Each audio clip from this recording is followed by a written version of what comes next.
point of view. Okay, so this is the first thing that I would say is that when they argue morality, you should not argue policy. You will always lose. Morality always beats policy. It's why Republicans lose. Right? When they argue that it's immoral for you not to be nicer to the poor, and you argue, yes, but your policies are ineffective.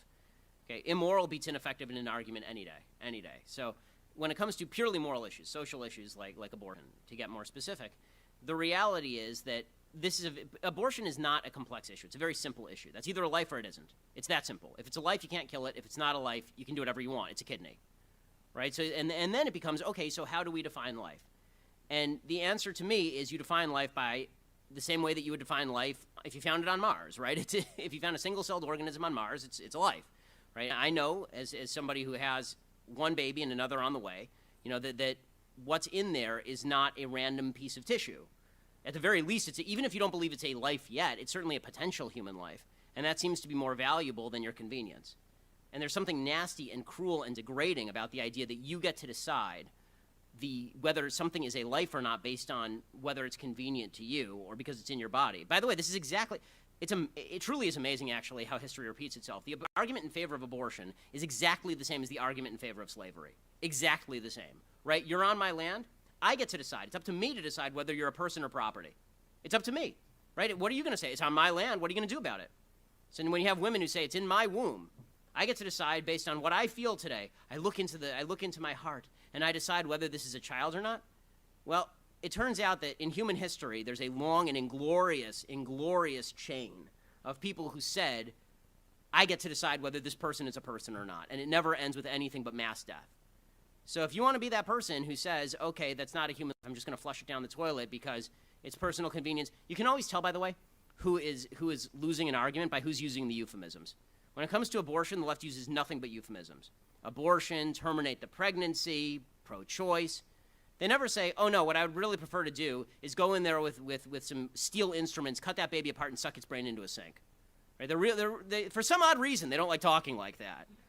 I can't imagine why. So, I've never been a fan of pussyfooting around this particular issue. I think that it would be well worthwhile for whoever the Republican nominee is. One won't do it, but it would be nice if somebody would go onto a stage with Hillary Clinton and say, your stated position is that this child, then reach into his breast pocket and pull out a picture of a child at 30 weeks and say that this child can be murdered at the whim of the mother. This is your stated position. You believe that this is not a human, right? This is a piece of flesh. It's a piece of random flesh. This makes you a bad person, right? It does. It makes you a bad person. My wife's 30 weeks pregnant right now. That baby's kicking the hell out of her. I promise you, that ain't a random piece of flesh in there. That's my child and it's her child. And anybody who says differently ought to be caned. It's disgusting.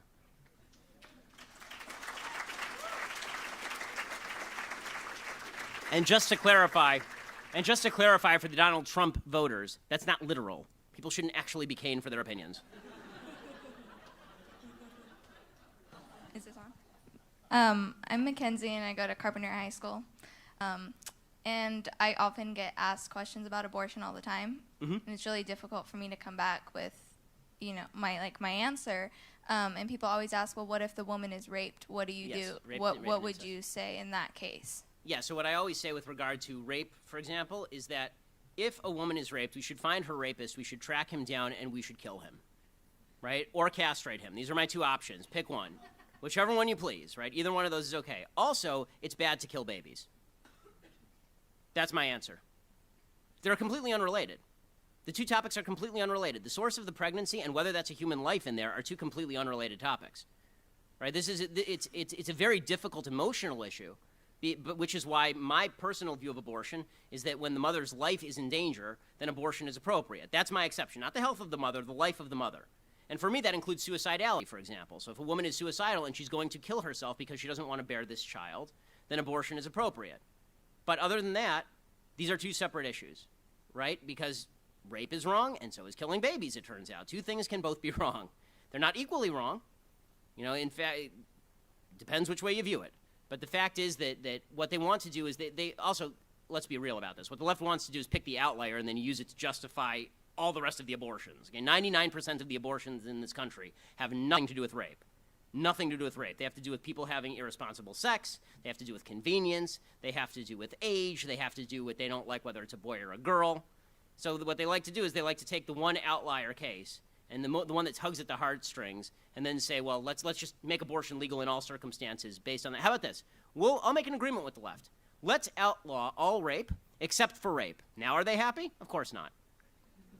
Right? Of course not, because they're not really talking about rape. They're talking about how they want all abortions to be legal, and they're using a marginal example as the rule in order to make sure that abortion is legal across. You say that to them. If they say rape, you should say, listen, how about this? We'll make a deal.